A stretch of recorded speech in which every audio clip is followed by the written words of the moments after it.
ನಾವು ನೀವು ಚಿಂತನೆಯನ್ನು ಮಾಡಬೇಕು.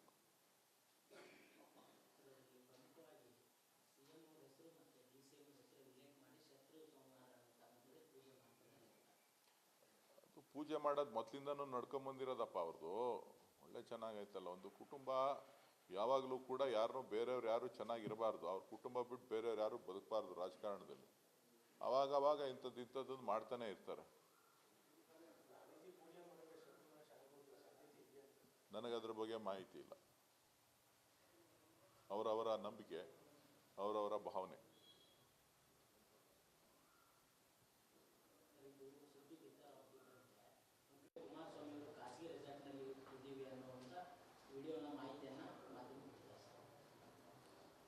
ಗೊತ್ತಿಲ್ಲ ರೀ ಅವ್ರು ಯಾತಕ್ಕೆ ಹೆಂಗೆ ಮಾಡ್ತಾರೆ ಏನು ಎತ್ತ ಅಂತ. ಕುಮಾರಸ್ವಾಮಿ ಅವ್ರದ್ದು ಏನು ಅಂತ ಗೊತ್ತಿಲ್ಲ, ದೇವೇಗೌಡರದ್ದು ಏನು ಅಂತ ಗೊತ್ತಿಲ್ಲ, ರೇವಣ್ಣವ್ರದ್ದು ಏನು ಅಂತ ಗೊತ್ತಿಲ್ಲ, ಯಾರ್ಯಾರ್ದು ಏನೇನು ಅಂತ ಗೊತ್ತಿಲ್ಲ. ಯಾರ್ಯಾರು ಎಲ್ಲೆಲ್ಲಿ ಏನೇನು ಮಾಡ್ತಾ ಇರ್ತಾರೋ ಅವ್ರಿಗೆ ಗೊತ್ತಿರ್ತದೆ.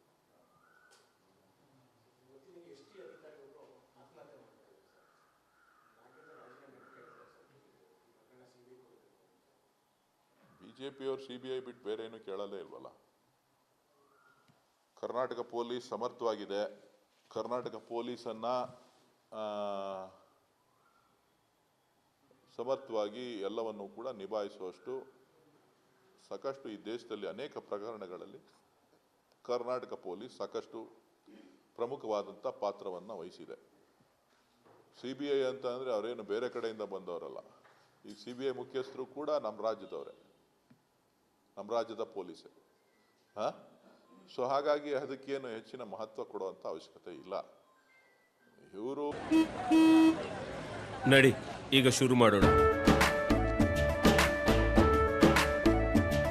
ಕೇಸರಿಯಿಂದ ಮನೋಲ್ಲಾಸ ಮನಸ್ಸು ಮತ್ತೇರಿ ಕುಣಿದಾಡಿದೆ ನೋಡು, ಮನಸ್ಸು ಮತ್ತೇರಿ ಕುಣಿದಾಡಿದೆ ನೋಡು.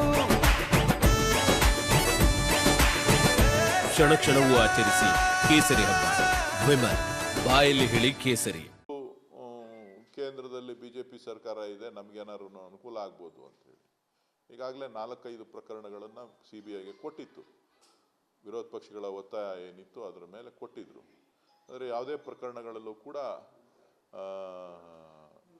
ವಿಚಾರಗಳು ನಮಗೆ ನ್ಯಾಯ ಕೊಡಿಸೋದ್ರಲ್ಲಾಗಲಿ, ಅವರೇನು ಆರೋಪಗಳು ಮಾಡಿದ್ರು ಆರೋಪಗಳಿಗೆ ಅವ್ರಿಗೆ ಧ್ವನಿಗೂಡಿಸ್ಲಿಕ್ಕೆ ಸಿಗುವಂಥ ಯಾವುದೇ ಒಂದು ಅಂಶಗಳು ಕೂಡ ಬೆಳಕಿಗೆ ಬಂದಿಲ್ಲ.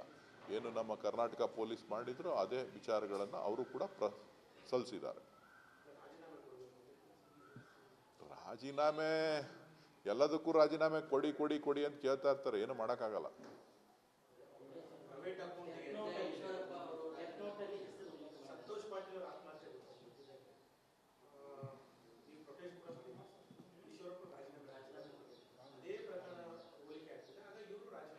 ಅದೇ ಪ್ರಕರಣ ಬೇರೆ, ಇದೇ ಪ್ರಕರಣ ಬೇರೆ. ಈಗಾಗಲೇ ಮುಖ್ಯಮಂತ್ರಿಗಳು ತನಿಖೆಗೆ ಆದೇಶ ಮಾಡಿದ್ದಾರೆ. ತನಿಖೆ ಆಗುತ್ತೆ. ತನಿಖೆ ಆದಾಗ ಆ ತನಿಖೆಯಿಂದ ತಪ್ಪು ಕಂಡು ಬಂತು ಅಂತ ಅಂದರೆ ಖಂಡಿತ ನಾಗೇಂದ್ರ ಅವರು ಕೂಡ ಅದಕ್ಕೆ ತಲೆ ಬಾಗ್ತಾರೆ. ಆದರೆ ನಾಗೇಂದ್ರ ಅವರು ಆ ವ್ಯಕ್ತಿತ್ವದ ವ್ಯಕ್ತಿ ಅಲ್ಲ. ಸೊ ಕೆಲವೊಂದು ಕಾರಣಗಳಿಂದ ಅಲ್ಲಿಯ ಸ್ಥಳೀಯ ರಾಜಕಾರಣದಿಂದ ಆ ಥರ ಮಾಡಿರ್ಬೋದು ಅಂತ ಕಾಣಿಸ್ತದೆ.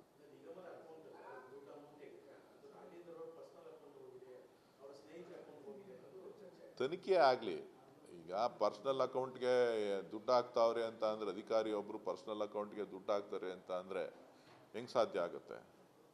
ಏನು ಕೆಲಸ ಮಾಡಿದೇನೋ ಅಥವಾ ಇನ್ನೊಂದು, ಇವೆಲ್ಲ ತನಿಖೆ ಆಗಲಿ. ತನಿಖೆಗೆ ಆದೇಶ ಮಾಡಿದಾರಲ್ಲ, ತನಿಖೆ ಆಗಲಿ. ತನಿಖೆ ಆದ ಮೇಲೆ ಗೊತ್ತಾಗುತ್ತೆ.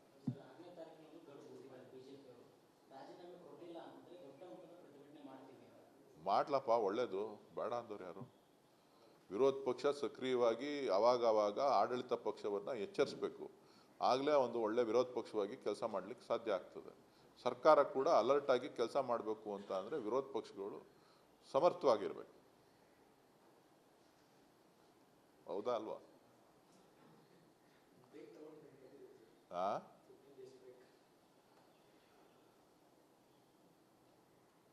ನಾನು 15 days ಬ್ರೇಕ್ ಹೋದರೆ ನೀವು ಪ್ರಜ್ವಲ್ ರೇವಣ್ಣ ನೋಡಕ್ಕೆ ಹೋಗಿದ್ದೀನಿ ಅಂತ ಹಾಕಿದ್ರೆ ಎಷ್ಟು ದಾರಿ ತಪ್ಪಿಸ್ತಿರ್ಲಕ್ಕ ಕೊಟ್ಟರೆ ನೀವು.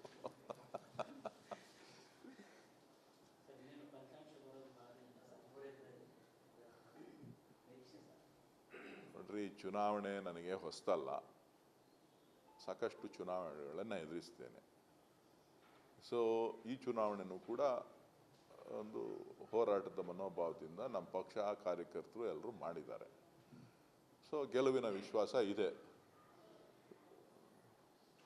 ಸೊ ಹಾಗಂತ ದೇಶದ ಅತಿ ದೊಡ್ಡ ನೆಟ್ವರ್ಕ್ ನಿಂದ ಮೆಗಾ ಕವರೇಜ್.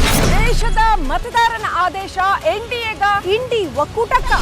ಲೋಕ ಅಖಾಡದಲ್ಲಿ ಗೆಲ್ಲೋದ್ಯಾರು ಸೋಲೋದ್ಯಾರು. ಕರುನಾಡಿನ 28 ಕ್ಷೇತ್ರಗಳ ನಿಖರ ಫಲಿತಾಂಶ.